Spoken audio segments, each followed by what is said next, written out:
Bueno, nos vamos sentando.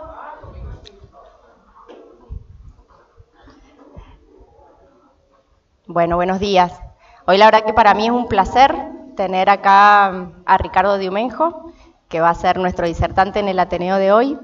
El tema es Reflexiones sobre la relación médico-paciente. Y bueno, Ricardo es un pediatra con mucha trayectoria acá en la ciudad de Mendoza. Él se formó en Buenos Aires, en el Hospital Italiano, y yo tuve el gusto de conocerlo cuando empecé mi residencia y él fue mi instructor de residentes. Así es que un maestro, un amigo y bueno, un placer tenerte acá, Ricardo. Ojalá que se repita. Bienvenido. ¿Se escucha bien? Por ahí me... Ah, perdón. Bueno, solo porque me va a sentir más cómodo. Listo. Bueno, gracias, Laurita. La verdad que el gusto es mío. Y fui tu entrevistador, no soy instructor. Yo lo entrevisté para que entrara y me peleaba ahí con algunos. Yo dije, es buena. Y así salió. Bueno, gracias. En realidad el privilegio es mío estar acá. Respeto y valoro muchísimo a la institución y sobre todo le tengo un enorme cariño a muchísima la gente que trabaja acá. Y la verdad que es un lugar donde yo, cuando fue el año pasado el congreso de los OSEP, me sentía muy a gusto. Y digo que, bueno, que tiene que ver con esto, que todos los lugares por donde transitamos, la cantidad de escenarios por los que pasamos, ¿no? Como lo que nos toca hacer en la vida, como padres en la escuela de los hijos, en el club, en las ONG, pero sobre todo en el trabajo, lo más importante de un lugar es donde uno pueda ser uno. Y me parece también que eso es lo que le pasa muchas veces a nuestros pacientes cuando están con nosotros. Entonces, bueno, yo acá me siento que soy yo y eso es gracias a ustedes. Bueno, les agradezco mucho la invitación. Tal vez es tan largo el tema que recién charlamos si pudiéramos hacer una vez cada tanto, ustedes digan cuánto, hasta que los canse, pero yo estoy dispuesto, si me dicen una vez por mes o cada 2 meses, y largar hoy con algo más introductorio porque me gustaría que fuera algo en el que pueda haber un feedback y ver ustedes también cómo cada uno se siente respecto a esta construcción de la relación médico-paciente y qué situaciones perciben que son las que nos hacen bien, nos hacen renovar la vocación día a día, y esas otras situaciones que siempre están y que nos hacen ruidito, y son las que nos cansan, las que a veces nos dan contracturas, las que a veces pues, nos hacen llegar a casa no de la mejor manera. Me parece que lo que hacemos es hermoso, es maravilloso, porque además que lo hacemos porque lo sentimos, por vocación, que después podemos hablar un rato de vocación, que es, pero sobre todo lo hacemos también porque tratamos de hacer el bien. Y para hacer el bien, medianamente tenemos que estar bien nosotros. Entonces esas cosas que a veces hacen ruido en nuestro trabajo y en la construcción de la relación médico-paciente, está bueno legitimarlas, ponerlas sobre la mesa y decir, a ver, ¿qué es lo que más me molesta? Ir analizándolos y bueno, tratar de ir atenuando esas cosas para poder hacer una construcción adecuada.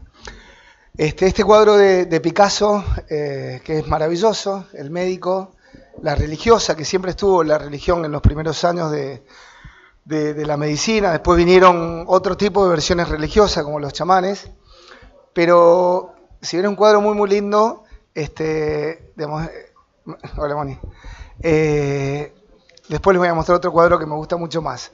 Pero digo que ya desde la pintura y desde el arte es un tema que se pone sobre relieve esto de la relación que construimos con nuestros pacientes. Dame la próxima. A ver, yo puse en primer lugar porque en realidad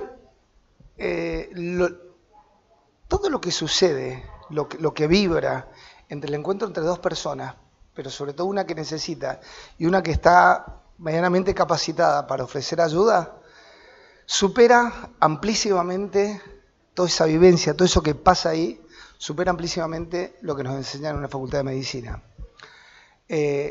Sobre todo la facultad que muchos cursamos, donde estaba más cerca de una facultad de biología humana, y que es importante, pero estaba más cerca de eso que una facultad de medicina. Entonces, bueno, en esta pirámide vamos viendo que Esencialmente lo que aprendemos es mucho por lo que vemos, por la imitación y también por ensayo-error. Y un poco, sin duda, por lo que leemos. Pero lo que más nos va sedimentando es un poco eso de ir ejerciendo, ir practicando y demás. Y respecto a estos temas, uno ha visto, ha palpado, ha intuido, quiero parecer más a esto que a aquello, pero nunca le hemos dado un margen de capacitación realmente formal. Y existe, la medicina es ciencia y arte, pero al arte también le podemos dar una forma más o menos clara en cuanto a lo que más podemos decir, que es una palabra que podemos discutirla, pero lo que más evidencia puede mostrarnos respecto a qué le hace bien y qué le hace mal a nuestros pacientes. Bueno, Pedro leí entre algo, yo me acuerdo cuando estaba en la facultad que lo escuchaba leer, el libro de la historia clínica, que ahora está en internet, no sé cuántos tomos son, tremendo libro. Pero estos médicos que tenían tiempo para estar con los pacientes y para pensar lo que les daba. Ahí me subyuga y me atrae mucho esos médicos, me parece horrendo porque me siento viejo. Pero vieron cuando dicen, no, porque antes, bueno, yo no creo que antes haya sido todo mejor. Pero me parece que en este tema de que estamos hablando, sí creo en esos médicos que hacían diagnósticos con la escucha y con el examen físico. Cada vez más, por los tiempos que vivimos, nos tenemos que apoyar indebidamente, no sanamente, en consultas más rápidas, en consultas más acotadas, cabeza, y sin duda en estos métodos que en algún momento se llamaban métodos auxiliares de diagnóstico y hoy han dejado de ser auxiliares, casi son métodos principales de diagnóstico. Entonces por ahí también está bueno, en esto que le decía de ir haciendo charlas, revisar qué pasó en el curso de la historia, porque si eran métodos auxiliares hoy, y porque antes no estaba la resonancia y la resonancia. Bueno, habría que revisar hasta qué punto no estamos haciendo un uso indebido de todas estas cosas. 3 parámetros. Saber hacer, conocimiento, saber estar, digamos, ciencia y arte, y hacer saber también, que es esto de transmitir. Vamos al próximo. Bueno, no vamos a tocar hoy todos los temas, pero recién uno le decía de que por ahí podemos ir pensando en, no sé, 3 charlas, yo venir una vez por mes, cada 2 meses o una vez por año, lo que ustedes quieran, pero todas estas cosas que podemos ir charlando, ¿no? La medicina, como la historia de la humanidad, pasó por una época donde el oscurantismo era lo que reinaba, hasta hace unos pocos años, acá en Mendoza, Hospital Emilio Civit, los primeros cirujanos, esto a mí me lo contó el doctor Ficardi, que lo quiero, lo aprecio, y para mí que había cirujanos que operaban a puertas cerradas, toda esta cosa del oscurantismo y lo que representó el oscurantismo en la historia de la humanidad. El positivismo, estamos marcados por esto, ¿no? Recién hablaba de evidencia. Bueno, está muy buena el tema de la corriente de medicina basada en la evidencia. Yo adherí y sigo adhiriendo, pero también con ciertos reparos. El Hospital Italiano de Buenos Aires, con Harvard y la UBA, crearon el primer centro, digamos, de esto de qué es medicina basada en la evidencia, hicieron los primeros posgrados, y me acuerdo un gran amigo de Buenos Aires decía, yo no sé si Gian Antonio estuviera vivo, hasta qué punto haría observaciones sobre... Bueno, pasa que la palabra evidence en realidad en inglés está más cerca de test, de prueba, que de lo que nosotros tomamos como cosa fehaciente. Y yo particularmente reconozco que cuando vino adherí mucho y lo tomé como... Y la verdad que hay tantísimas cosas que no podemos evidenciar y sobre todo en esto de la construcción con nuestros pacientes. Pero bueno, vemos muchísimas palabras que dan... Bueno, humanismo lo puse abajo, antropofósico, narración, todo esto de la medicina narrativa que... A ver, pásame la próxima, creo que... Cuando Laurita así en forma rápida tuvimos que definir lo de la charla, le decía no sé cómo acotarla y si hacemos algo introductorio... Y bueno, lo que ayer más o menos pudimos ir armando, pero también hemos vivido esto, ¿no? De esta cosa como si estuvieran enfrentadas la medicina basada en la evidencia y la medicina de lo que hoy le llamamos medicina narrativa. Una de las revistas más emblemáticas que más trabajó sobre el tema de medicina basada en la evidencia fue el British Medical Journal, y llamativamente, a partir del año 2000, es una de las que más ha publicado o está publicando sobre medicina narrativa. En realidad yo creo que tenemos los médicos, desde que la medicina es medicina, tener en cuenta que nuestro ejercicio es ciencia y es arte. No podemos ejercer medicina sin leer, sin actualizarnos, o sea, nos obliga permanentemente a estar leyendo, pero no todo lo que sale nuevo quiere decir que sea cierto y tampoco que lo que sea viejo sea malo. Pero bueno, ahí es donde está también lo que vamos desarrollando como habilidades para poder discernir. Pero en esta otra parte, que es la del arte, creo que es algo que debemos pensar, que debemos trabajar y que después cuando terminamos cada consulta muchas veces las dudas que tenemos suelen ser más racionales o intelectuales que emotivas sobre lo que hemos vivido. Salvo cuando por ahí nos vamos poniendo un poco más viejos que empezamos a darle más atención a ese aspecto del paciente y la familia.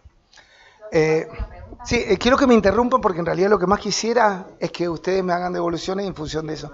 Dale, me encanta que hagan preguntas. Sí, micrófono.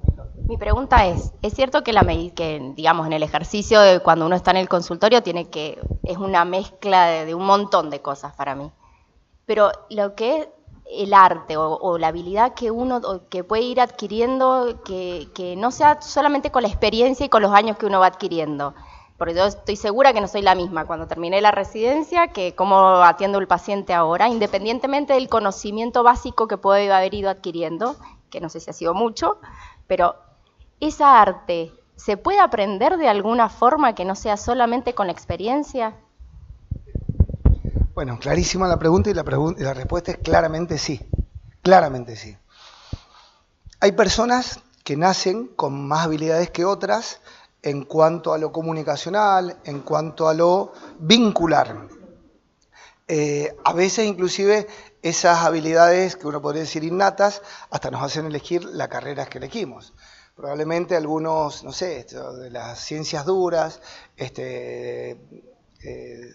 tengan personalidades un poquitito más oscas y de todo lo que tenga que ver con cosas más humanas tengamos cierta predisposición, pero se puede trabajar de muchas maneras. Primero es lo que queremos hacer hoy, reflexionar sobre cómo es mi comportamiento en este espacio.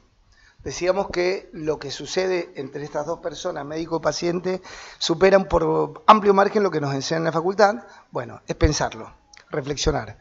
La segunda, que sí, también se puede leer. Y tal vez lo más importante esté vinculado con cuánto me interesa a mí por salir de la medicina y acercarme hacia otras áreas, disciplinas, que me van a enriquecer tal vez en esto que vos me preguntás, el arte, mucho más que la medicina misma. Y ahí tenés la filosofía, la antropología, la literatura. Hace poco, después si quieren se los mando, pero ya se ha formalizado en muchas facultades y de universidades, bueno, en Europa y en Estados Unidos, de incorporar todo lo que tiene que ver con la literatura, la pintura y todo lo que es el arte en la Facultad de Medicina, porque ya hay trabajos que están midiendo que los estudiantes que hicieron eso van a ser mejores médicos que los que no lo han hecho. Cuando alguno de ustedes estaba en la residencia con un amigo que muchos lo deben conocer, amigo que quiero mucho y compartimos muchas cosas, Gerardo Westau, a raíz de leer sobre estas cosas, hablando de habilidades humanas en médicos recientes, yo quise y se lo propuse, en ese momento Luis Pérez era el director del hospital, algunos residentes que se quisieran quedar fuera de hora para tocar estos temas desde el primer año y seguirlos y ver hacia el final de la residencia cuáles tenían más habilidades en la relación médico-paciente. La hipótesis era, bueno, clara, que los que le dedican un tema... Yo creo que, por ejemplo, la literatura, la poesía, la pintura, la música, el arte en general, nos pone en un plano que probablemente nos acerque hacia lo que el otro está viviendo.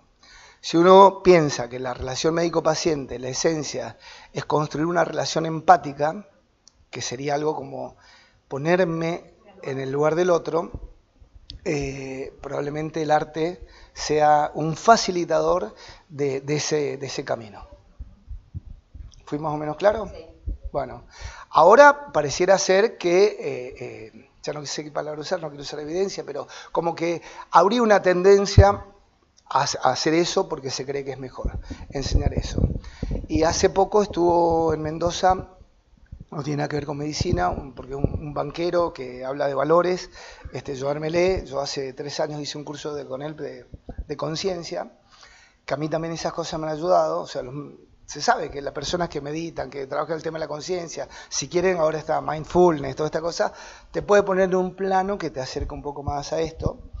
Y Joan decía que es necesario que las ciencias duras también empiecen a pensar en incorporar estas materias a sus carreras, porque cada vez necesitamos más ingenieros humanistas, más abogados humanistas, porque lo que nos pasa y nos toca de alguna manera en la relación médico-paciente es lo que le pasa al mundo. Y estamos en un mundo cada vez donde los vínculos son más complicados. Y a esos vínculos la relación médico-paciente no le escapa, está inmersa en eso, ¿no? Entonces uno puede hablar de las generaciones. A ver, todos tenemos pacientes y atendemos pacientes, y no lo voy a decir ni como mérito ni en desmedro de, pero, no sé, una familia que ya tiene 20 años juntas, que traen los hijos, con toda a lo mejor unos chicos que le pongan el nombre que quieran, ¿no? Millennial, X, Z, y que tienen otros códigos de convivencia. Yo no sé cuánto la tecnología también ha influido en esto de distanciarnos. Cada vez estamos, y yo en mí lo he reconocido como un error, en cuanto a las horas que uno le da, está con la tecnología. Lo he visto en mí como si en un momento decidí bajar. Por ejemplo, me di cuenta en un momento que estaba leyendo menos gracias a Netflix. Entonces agarré, yo no veo Netflix, ya no veo más televisión directamente. Veo deportes, soy hincha de Boca, así que esta noche me acosté tarde, festejé bastante. Pero creo que esas son las cosas que tenemos que reflexionar, porque después lo trasladamos a cada ámbito. Y a eso, uno de los ámbitos que nos trasladamos es sin duda la relación médico-paciente. ¿Sí? Sí, todo. Prefiero que me pregunten, porque esto está armado así nomás. Yo tengo otra preguntita. ¿Cómo manejan o cómo manejas vos la relación médico-paciente con el WhatsApp, con el celular? Para mí es un problemón eso y no sé cómo mediarlo. Y ahora vieron todo en La Nación, Clarín, acá una vez a Chicho, a mí, creo que a Gustavo Herrero también nos hicieron una nota. Yo creo que, recién decía que uno percibe que hay cosas que hacen ruido en la relación médico-paciente y uno las tiene claramente ahí, y lo que te pagan, el tiempo que tenés que ver cada paciente, todas las exigencias. Y sin duda que la tecnología es otra. Entonces, la responsabilidad en ese mensaje. Esa es mi mayor duda. Mi mayor duda es la responsabilidad, independientemente del dinero, la consulta, el tiempo, la responsabilidad. Es que en todo está la responsabilidad. Pero digo que son cosas que hacen ruido, en primer lugar. Yo trabajo con el celular apagado. Estoy 10 horas con el celular apagado. Mi mujer, mis hijos, todos los que necesitan en un momento. Pero bueno, estoy en un lugar que hay un teléfono fijo. Y bueno, volví al año 2000 y llamá a un fijo. Pero yo el WhatsApp no, y tengo en el perfil, contesto todo después de las 5 de la tarde. Yo empiezo a trabajar 8 menos cuarto y trabajo de corrido hasta las 5 de la tarde. Ese es un límite que yo puse. Lo que pasa es que tampoco me hace feliz cuando salgo y tenés 180 WhatsApp. Entonces, y después me pongo los pantalones cortos, voy a ir al gimnasio, me voy a poner a leer y empiezo a contestar WhatsApp y estoy 2 horas contestando WhatsApp. Entonces, son cosas que hacen ruido. Primero creo que hay respuestas que se pueden dar y otras que no. Yo cada vez estoy poniendo, lo tenemos que ver. A las fotos, a todas las fotos, se lo sugiero, a todas las fotos les pongo cuesta verlo. Podrían ser muchas cosas. No hago diagnóstico de fotos. No he llegado al punto de lo que hace, que es compañero de ustedes también acá en la institución, Dani Latuca, que él directamente no contesta WhatsApp. Tengo amigos en Buenos Aires también que no contestan WhatsApp. Entonces yo doy correo, doy esto, lo otro. El correo es bastante más piola porque tenés tiempo para... Pasa que algunas consultas del correo son punto 1, punto 2, punto 3. Y estoy 1 hora para contestar ese correo solo. A mí me parece que también uno tiene que definir qué tipo de modelo médico va a ofrecer. Porque, a ver, en algún momento todos sentimos que cuanto más das, mejor sos. Pero en ese de dar, también a veces sentís que te estás esclavizando un poco con lo que estás haciendo y estás relegando otras cosas. Yo he estado contestando WhatsApp mientras cenaba con mi familia. Y también son cosas que el aprendizaje me hizo ver que no tengo que hacerlo más. Entonces me parece que es para que cada uno lo piense y cada uno piense en su respuesta. Pero creo que es una cosa que hace ruido. El tema es que ahora... hay muchas apps que te ofrecen entrar a ese sitio para que sea algo pago, que en realidad, lo que a mí pasa como vos, no me interesa que me paguen por eso. Pero sí es probable que ahora eso lo restrinja muchísimo, porque bueno, porque algunas consultas por WhatsApp la verdad son cepaspos. Chicho una vez decía Chicho Ponce decía, si ahí me agarra alguien mi WhatsApp, esto de la policía, cuando está en Estados Unidos, decir, este es un peraste, un pervertido, porque todos potitos, rojos, lastimados, todos dermatitis, y todas cosas, bebitos. Entonces, sí, algunas cosas son difíciles el tema. En realidad, ahora esto es tema de congreso, la tecnología y la relación médico-paciente. Tema de congreso. Bueno, lo podemos ir charlando en algún momento. Bueno, nada, esto de que en realidad yo no estoy convencido que esto sea una antinomia. Creo que son dos cosas que tenemos que tener medianamente cerca. La medicina basada en la evidencia es el uso consciente, explícito, juicioso de las mejores evidencias disponibles para tomar decisiones acerca del cuidado de los pacientes individuales, pero digamos que es sin duda una mirada más biológica, ¿no? En cambio, la medicina basada en la narración es aquella que construye la hipótesis, tanto diagnóstica como una hipótesis terapéutica, pero desde el relato de quién padece el problema. Hace unos años con la Facultad de Medicina hicimos un congreso de humanidades médicas para estudiantes de medicina y una de las cosas que hicimos fue talleres con cuentos de Cortázar. Entonces nos repartíamos en grupos, ¿no? Grupos de 3 y todos con el mismo cuento. Y cada uno tenía que responder sobre 3 premisas. Y ¿pueden creer? 7 grupos, 8 grupos, y las premisas en general no eran parecidas. El mismo cuento, si es como si yo dijera, bueno, ustedes 3, 1, ustedes 2, 1, ustedes 3, el mismo cuento, pero las interpretaciones de ese cuento eran diferentes. Eso es lo que la medicina narrativa también interpreta, que pueden haber diferentes concepciones de lo que nos está transmitiendo un paciente respecto a un problema. Bueno, vamos a ir entrando en tema. Bueno, yo lo cortamos a la 1 y después vemos lo que quede. Total, queda un montón. El libro La consulta médica, es un libro en francés, original, no me acuerdo si es de 1950, marcó un antes y un después. Norbert Benza dice, el enfermo se sienta, habla, el médico lo examina, diagnostica, indica un tratamiento, le pide los estudios complementarios. Hasta aquí, el esquema clásico. Pero lo que viene a buscar el enfermo, lo que hace irreemplazable a la consulta médica, desborda este esquema. Siempre, siempre. Uno puede pensar, y no, los adolescentes, el motivo de consulta puede estar oculto, siempre. ¿Cuántas veces nos pasa que estamos terminando una consulta? Bueno, ¿y ustedes cómo están? Y ahí nació otra consulta. Bueno, acá también, y volviendo a tu primera pregunta, Laurita, es si yo tengo interés en esto de empezar a mirar más allá. A la próxima. Yo adoro un librito muy viejo de pediatría que es el Green Haggerty de pediatría ambulatoria y tuve la suerte de estar con Haggerty y compartir una mesa. Fue una cosa más linda que me pasó porque lo había leído en la residencia, después cuando fui instructor lo recomendé mucho y después bueno, me tocó compartir con él una mesa en un congreso argentino de pediatría ambulatoria. Dicen que, bueno, la salud infantil hay componentes y constituyentes que uno podría decir, bueno, se parecen, pero no están todo lo que uno podría definir como los problemas que tienen los pacientes, esos sitios que uno puede entender como áreas vulnerables, los recursos, las potencialidades, pero no solo del paciente, sino también de la familia en la que está y esa familia de la comunidad en la que habita. Como vemos en este esquema, hay 12 puntos, pero él dice que el 99% de la formación médica está centrada en este punto. Hemos crecido y hemos aprendido medicina a través de las enfermedades y problemas de los pacientes.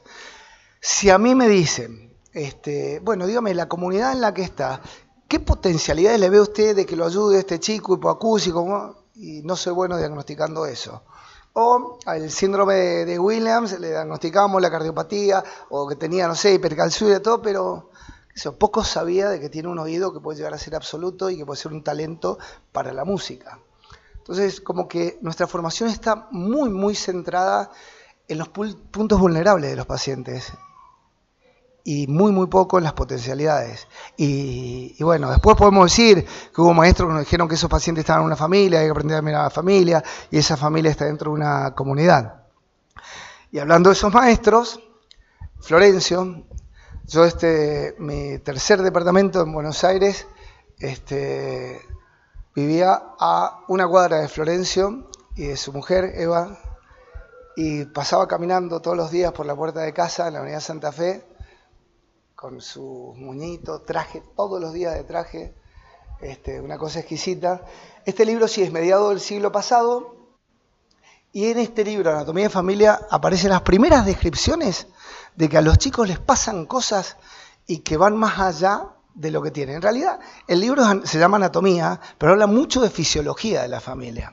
Entonces describe, estoy hablando, esto es más o menos 1950, describe migrañas de difícil tratamiento, que no sé cuál es el tratamiento que ha sido hace 80 años para la migraña en pediatría, que aparte era algo que muy poco frecuente.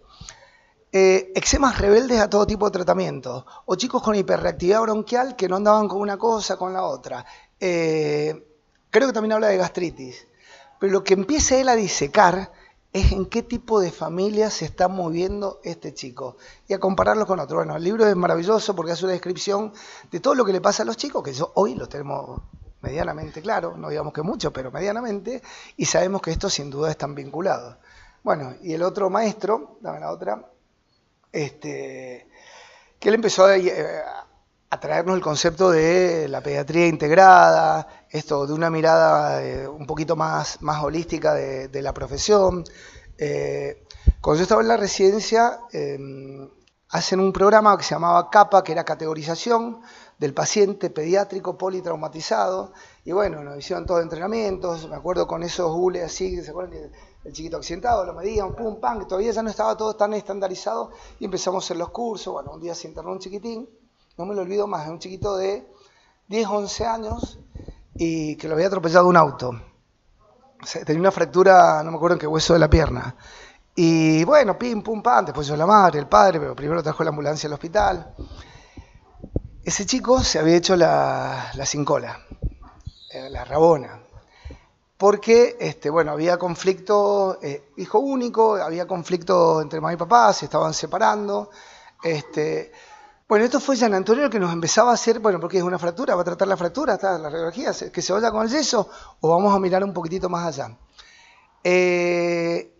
La maestra, no sé qué problema tenía de salud, y estaba con una maestra reemplazante, y no tenía la onda que contenía con la otra maestra que lo conocía, que medio que lo protegía por lo que estaba viviendo, entonces una maestra nueva que para él era uno más.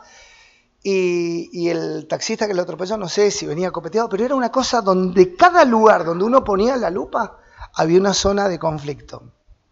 Entonces lo que él nos decía, bueno, CAPA, perfecto, todo programa, buenísimo, pero este chico está acá, en realidad yo no puedo quedar con que fue la fractura que lo trajo. O sea, le están pasando un montón de cosas a él, a su padre, a su madre, a la maestra, a todo.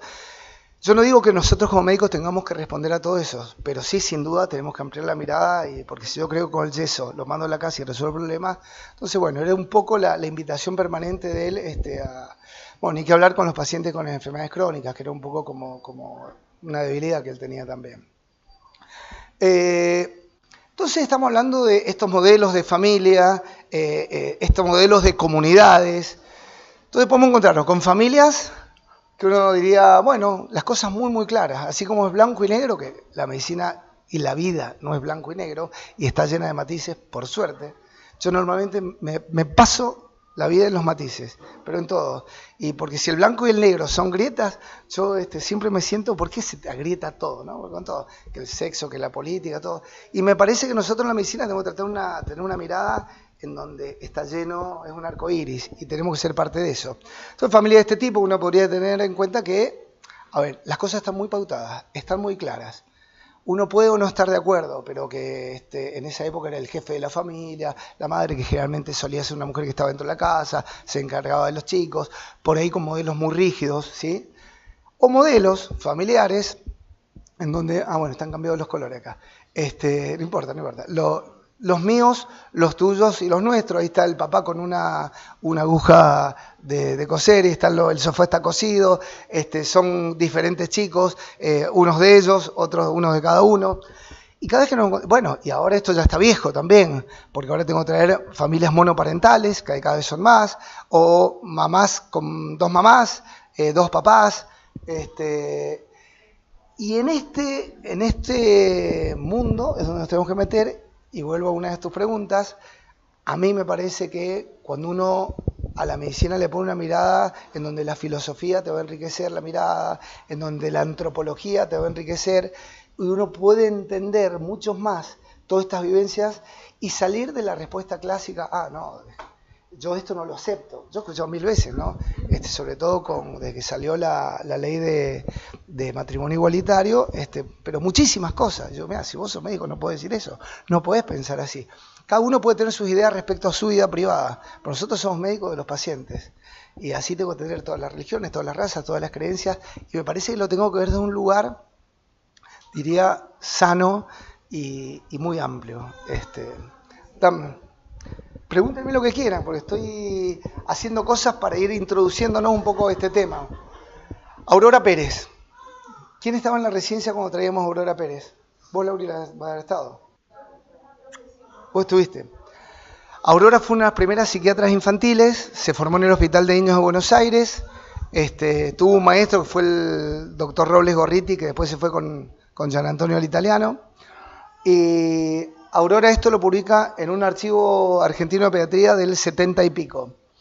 Bien que si uno lo piensa así, ¿no? Ella dice, la familia es una placenta extrauterina. El ser humano es el ser animal más indefenso en el momento del nacimiento. Sin familia estamos condenados a la muerte. Pero con familia, ahí tenemos que ver si son familias, yo ahí cambiaría la palabra, pero sería funcional o disfuncional. Con una familia funcional, más allá de la estructura, un chico tiene todas las posibilidades de expresar sus genes, de crecer y desarrollarse adecuadamente. En una familia disfuncional es altamente probable que empiecen a suceder determinados problemas. Entonces pienso en el chiquito de la fractura, o en los que describe Escardó con gastritis, con migrañas, con asmas de difícil tratamiento. Aurora da como, así como tenemos inspección, palpación, percusión, ocultación, Aurora dice que hay 5 ítems que tenemos que tomar como para ir ocultando una familia. El origen, la constitución, grado de integración, estado moderativo y perspectiva. Bueno, esto tiene colores, ¿no? Pero ha cambiado toda la transmisión, ha cambiado. El origen yo digo que es como si fuera lo que traemos de antes, la genética. Nuestro origen nos determina costumbres, procedencias, bueno, la misma etnia. La constitución es el tiempo que lleva formada una familia. Recién les decía, no es lo mismo una familia que ya lleva 20 años juntas, que han pasado crisis, han pasado muchos momentos, que ya van por un tercer, cuarto hijo, a que aparezca un problema puntual en una familia que tiene su primer hijo y lleva 2, 3 años juntos. La constitución sería como la anatomía. El grado de integración sería un poco como la fisiología. ¿Cómo se están dando esos vínculos y esos roles? ¿Se cumplen adecuadamente? Por ejemplo, en desórdenes alimentarios sabemos que mamás que son más amigas o papás, pero esto de que no están muy claras las pautas y los roles. El estado madurativo sería como el desarrollo, ¿no? Cómo han ido superando diferentes etapas, porque hay momentos de crisis y momentos de consolidación. Y las perspectivas son un poco, si tenemos una zanahoria delante, que no hay persona, no hay familia, no hay comunidad que no la necesite. Yo creo que uno de los problemas que tenemos en la Argentina es que cuando estamos empezando a construir una zanahoria, ¡pah!, y nos la vacan. Entonces el dólar de 20 se va a 40, o pasan cosas, y bueno.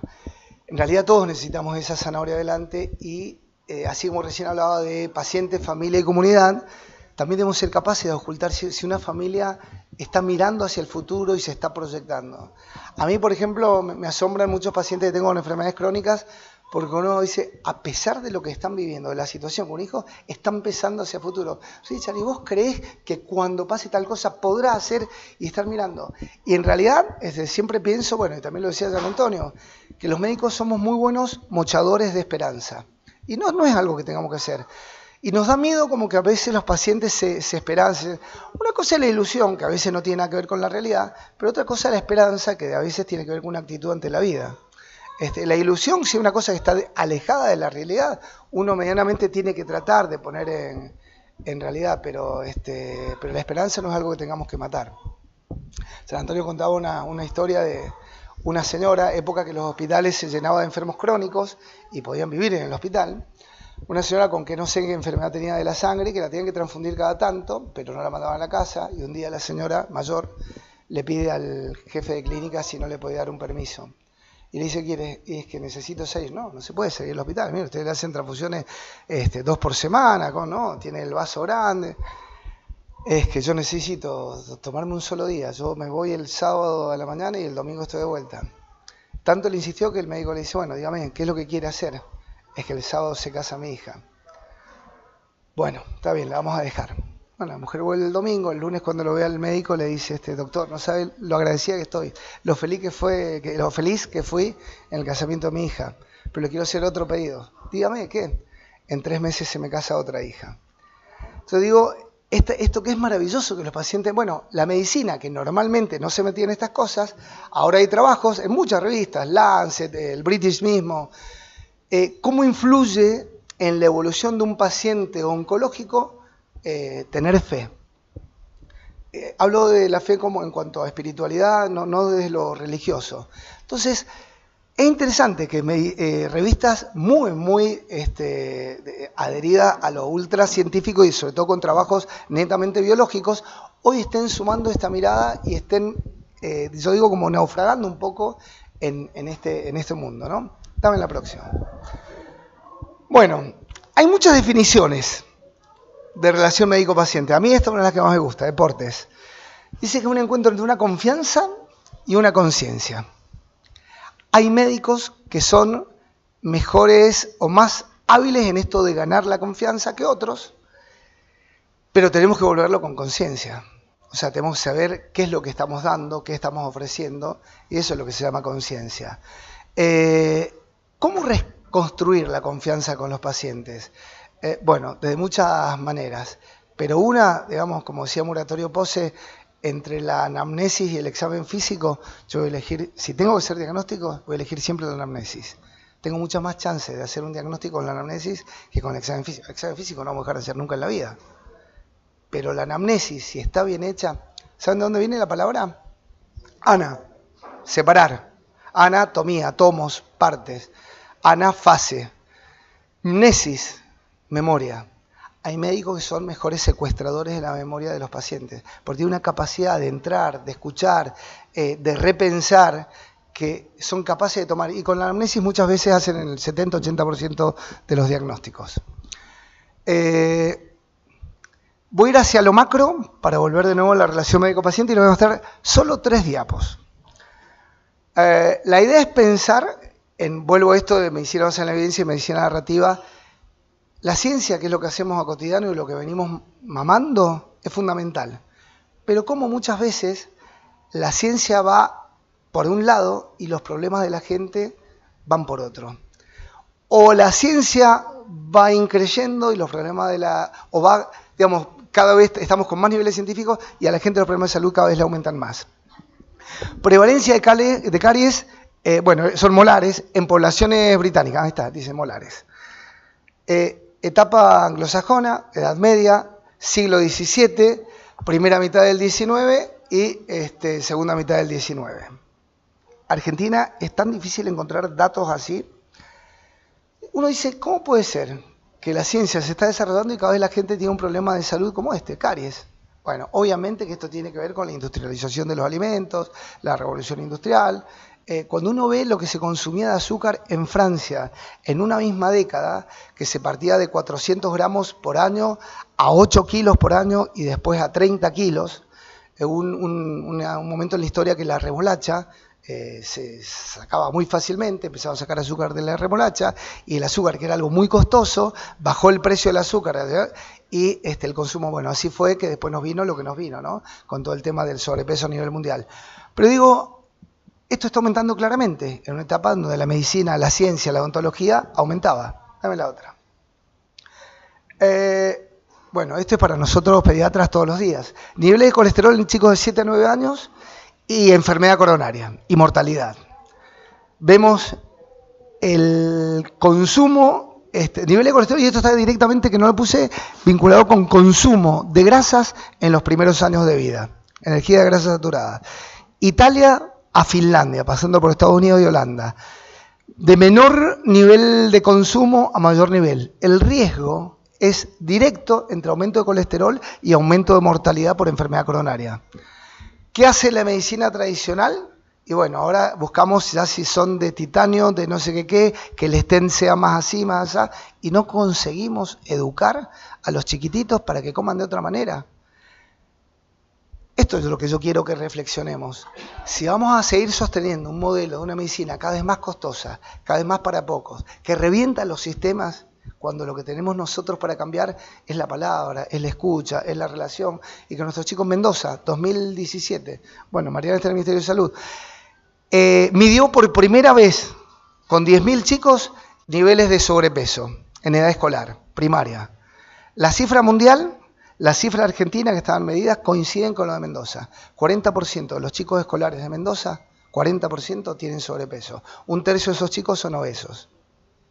Uno puede decir, bueno, no, que mirá que la madre se sube, se disfraza de batichica, lo lleva al auto, lo baja, lleva al otro club, a la otra la lleva a baile, pim, pum, pan, y en el medio que le dan, y le mete esas galletitas que están llenas de... Bueno, creo que ese es nuestro gran desafío. Pero para cambiar esto, yo un mate acepto, para cambiar esto, la relación médico-paciente creo que es la herramienta más fuerte que tenemos, para muchísimas cosas, para disfrutar de lo que hacemos, para ser capaces de que seamos nosotros agentes de cambio, y para lo que vos dijiste recién, la palabra responsabilidad. Lejos es lo que más nos protege de muchísimas cosas. Lo sabemos todos, pero bueno, a veces esto de la presión de trabajar de una determinada manera nos juega un poco en contra. Bueno, y esta otra, que tiene que ver con la tuberculosis, también en Inglaterra. Recuerden que en realidad la mayoría se morían por la enfermedad respiratoria, pero sobre todo por la enfermedad neurológica invasiva y la tasa de meningitis. O sea, cuando nace todo lo de la BCG fue esencialmente para bajar la meningitis tuberculosa. Pero vemos la velocidad de descenso de la mortalidad de TBC, de principios mediados del siglo XIX a mediados o pasado ya el siglo XX.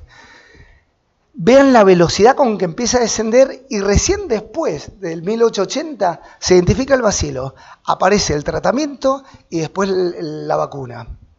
Hubo algo previo a estos 3 eventos médicos que son fundamentales. Son 3 eventos científicos trascendentales en la historia de la tuberculosis, pero ninguno de esos 3 eventos fue capaz de hacer lo que pasó acá en cuanto a velocidad de descenso al principio.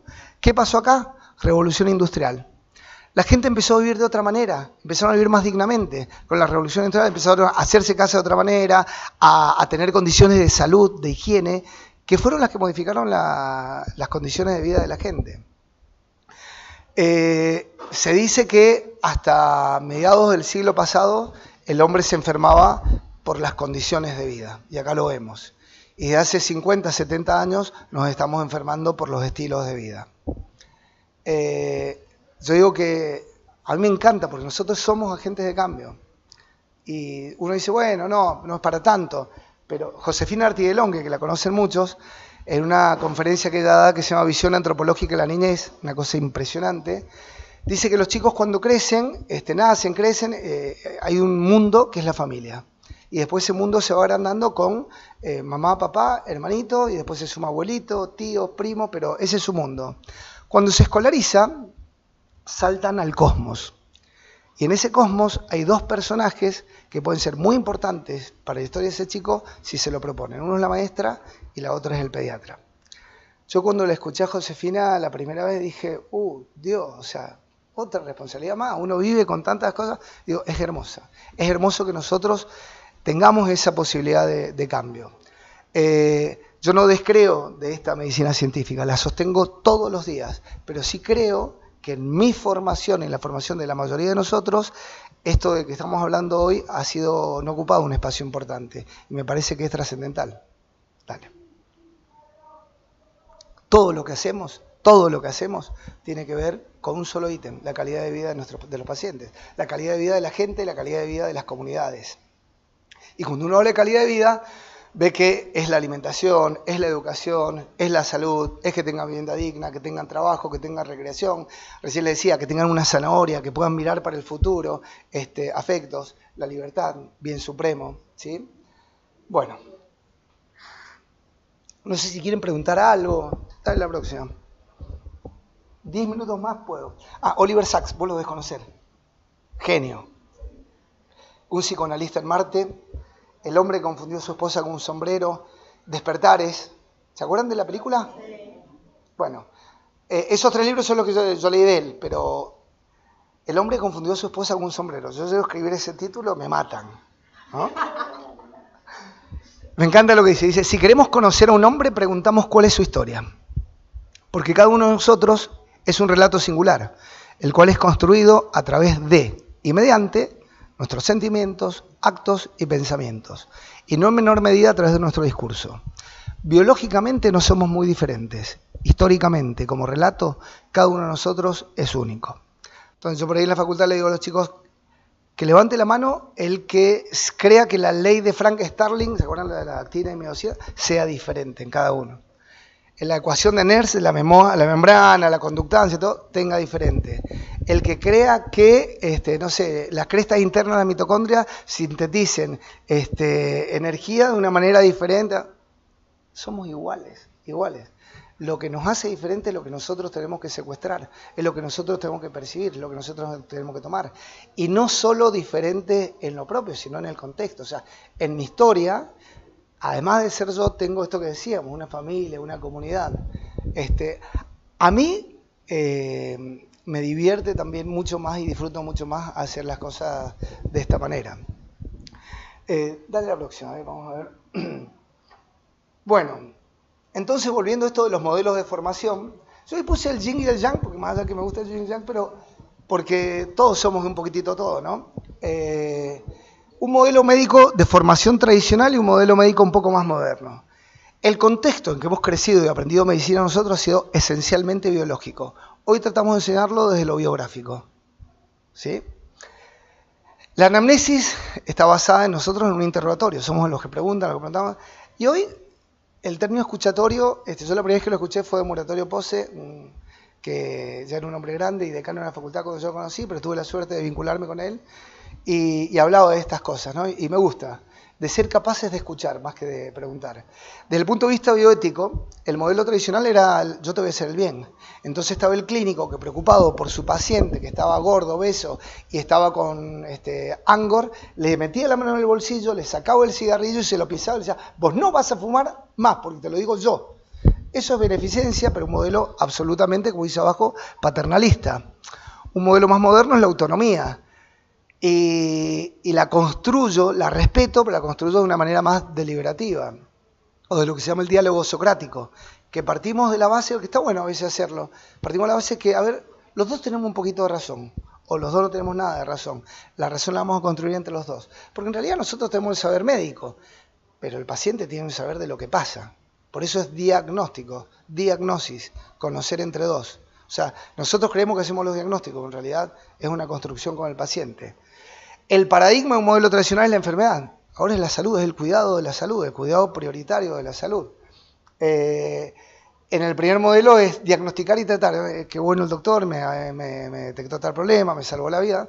Hoy el modelo es la esencia, el eje, la columna es la relación médico-paciente. En un primer modelo la enfermedad yo es la vedette. La verdad que estaba bueno, yo cuando estudiábamos medicina, las primeras materias que leíamos de los libros, todo, fisiopatología, anatomía patológica, la enfermedad era, bueno, en ese modelo la enfermedad está relativizada, porque lo que yo quiero es construir salud. Trataremos la enfermedad, pero lo que quiero es que esencialmente cambie de hábito y cambie de estilo de vida, ¿sí? Tengo más diapos, no sé si seguir o... No, esto acá nos vamos a llevar tiempo. Yo prefiero que me hagan preguntas, porque esto si quieren lo dejamos, porque ya entraría en habilidades comunicacionales. No, que pregunte. Ah, bueno, te lo tengo para el que pregunte. Dale. Yo me quedé con una duda, porque a veces es difícil. Una mimada, no le puedo decir que no. A veces es difícil lograr. Yo más que nada en la consulta que yo hago veo la mayoría son pacientes crónicos, la mayoría. Sí. Y chicos con muchas dificultades a veces, otros no, otros más niños sanos, gracias a Dios. Pero en realidad a veces, sobre todo con los chicos que están más comprometidos o con más dificultades, a veces es muy difícil poder encontrar el equilibrio entre lo que es la ilusión y la esperanza. O sea, hasta dónde uno puede dar lugar, porque a ver, tampoco es que, o sea, uno ve las criaturas, obviamente que uno no es mago para saber, ni futurólogo para saber qué va a ser esa criatura de más grande, pero uno tiene como cierta idea de qué cosas ese pequeño va a poder llegar a lograr o qué cosas va a poder tener más posibilidades y qué cosas no. Y a veces, o sea, yo sé que me imagino yo que para los papás es muy difícil poder limitar la expectativa que ellos tienen de esa criatura, de cómo va a crecer, de cómo se va a desarrollar, qué potencialidades va a tener. Y para mí, de mi parte, es muy difícil poder decir qué va a poder hacer y qué no va a poder hacer. Pero aunque internamente yo sepa que quizás haya muchas cosas que no va a poder hacer y que otras quizás hasta me puedo llegar a equivocar, entonces por ahí es cómo podemos dar ese mensaje sin sonar tronchadores de esperanza ni de ilusión. Sí. Yo tuve una paciente cuando yo recién empecé a trabajar, era cuando entré a trabajar acá, yo acababa de terminar la residencia y a la señora le habían diagnosticado un síndrome de Zellweger, que es de pésimo pronóstico, con un daño neurológico severo, muchas convulsiones, y había visto un montón de especialistas y la señora a la que le tenía confianza era a mí, que era jovencita, no, en esa época, no sabía yo ni siquiera sabía qué significaba el síndrome de Zellweger. Lo tuve que buscar y ella me tenía confianza a mí porque como que hablábamos a un nivel más igual, ella los especialistas los respetaba, los escuchaba y decía sí, sí. Todo el mundo le dijo que ese niño no iba a caminar, no iba a ir a la escuela, no iba a hablar, que tenía un pronóstico de vida muy reservado. El chico tenía los ojitos directamente muy separados, era bien sindromático y era muy parecido a su papá. El papá era verdulero y era pastor evangélico y la mamá un día llorando me dijo, yo lo única que se lo voy a decir es a usted, dice, ojalá mi hijo sea igual a mi marido, no sé si tiene el síndrome, pero ojalá sea igual que él porque mi marido logró tener un trabajo estable, tiene una verdulería, se casó conmigo, es pastor evangélico, yo estoy orgullosa de mi marido, dice, y todos le ven una cara muy rara a mi hijo, pero es igual al papá. Y pasaron los años, me lo encontré en la esquina, el nene va a la escuela, tiene un montón de dificultades, no fue un síndrome de Zellweger, pero tiene un montón de dificultades y ella en ese momento me agradeció el que yo no le había puesto un techo a su hijo y había confiado en que quizás se parecía solamente al papá. Y sí, a nosotros nos pasa lo que dice Laura, que muchas veces la ilusión que tienen los padres, a veces uno sabe que no va a cumplirse. Es buenísimo, y me encanta lo que te dijo la mamá de que, yo creo que lo dijo Matri, no poner techo. Yo no te voy a decir lo que puede hacer porque no lo sé, pero te diría que tampoco sé con certeza lo que no va a poder hacer. Compartimos una pacientita que fue desahuciada, que vivió 6 meses en una terapia neonatal, después se tuvo que ir de la provincia en avión sanitario para estar un mes más y a los 7 meses vuelve a su casa para descompregerizarla. Nació con 500 gramos, le pasó de todo. Y esa nena, o sea, a ver, la medicina tradicional le decía, va a ser ciega, va a ser tonta, va a ser esto, va a ser lo otro. Bueno, en un momento pudo dejar el oxígeno por la displasia broncopulmonar. Después se notó que tiene visión bulto. Baila, canta, camina, es la alegría del hogar. Y yo no hice nada, porque lo único que hice fue cuando la conocí, que me pidieron que vaya a ver la neo y que hablé de esto, que lo otro, lo único que hice fue no poner el techo. Y después vino un amigo, el jefe de neo del Austral, a Mendoza un simposio, y le dije, mira, la podrás ver porque los padres sabían que venía por el Neocosur, y fue a verla y el día de hoy que se lo agradecen. Y después conocieron a Fernando Frangi y el día de hoy, y que, a ver, a mí me parece que nos da cosita a los pacientes, esto que vos dijiste, generarle ilusiones. Y yo digo, yo los acompaño. Si, a veces a mí me sorprenden las cosas que hacen los pacientes. Yo acompañé hace, 4 años a una familia con un hijo de 18, 19 años en el Hospital Central, en la terapia intensiva, porque fue un accidente terrible de auto. Tuvo, aparte de una multifractura de cráneo, fue un estallido, los hemisferios estaban corridos, hemorragias por todos lados. Y yo iba todos los días a verlos y no les decía nada, y les digo, bueno, o sea, mientras quede un 5 o 10%, bueno, hay que estar, nada más que eso. Y bueno, después se fue, terminó el FLENI y hoy tiene obviamente sus problemas, pero camina, habla, comparte las cosas con la familia, está... y así me ha pasado con muchas... Yo el primero que me pasó fue un pacientito, yo hacía terapia intensiva pediátrica y después hice neonatal, y cuando en Buenos Aires, en italiano, y cuando hice neonatal, recibo de Chaco un chiquito con un diagnóstico de síndrome de coartación, y en épocas que venían, ¿se acuerdan cuando venían con el digital colgado y con chapita? Bueno, estaba con intoxicación digitálica terrible, Yo era el médico interno, Dani Gunecour, que ahora es un pediatra amigo, era el residente, y bueno, en un momento empezó que extrasístoles, después que FA, que pim, pum, pam, bueno, y qué hacemos. Y en un momento lo reanimé, lo paleteé, le hice todas las cosas, y en un momento yo estaba diciendo, no, ya está, no vamos más, por lo que se decía en ese momento era 30 minutos, pim, pum, y de repente, salió. Y yo me sentí tan, pero tan mal durante mucho tiempo porque yo no sabía qué le había dado a esos padres. Cuando ese chiquito cumplió 1 año, me vinieron a buscar. Yo estaba en el sector 7 de pediatría, te lo juro por Dios que me acuerdo porque me quebré. Lo vi llorar, era como que yo me había quedado con una espina tan mal de pensar en que eso... Y vino, tenía 1 año de vida y caminaba, me abrazó, yo feliz de la vida. Yo me quedo con la idea que lo que vos dijiste, que a los pacientes no hay que ponerles techo jamás. Te sostengo. Nunca mentir, yo no te voy a decir que va a hacer esto, que va a ir a Harvard, no, te voy a ir acompañando, pero me parece que todo lo demás lo hacen los pacientes. Y me encantó porque tuvo otro diagnóstico y vos no sabías de la enfermedad y te buscaron a vos. O sea, evidentemente vos le estabas dando algo, por eso lo que dice Portes, es confianza, que es lo que ellos te ponían, y vos conciencia. Bueno, yo les agradezco mucho, me encanta, lo que pasa es que podemos charlar horas y... Cuenten conmigo para las veces que quieran, porque en realidad ahí entraba todo lo que es habilidades comunicacionales y no traje videos para que no fueran tan pesados tampoco. Bueno, un gusto. Me siento muy feliz de estar con ustedes.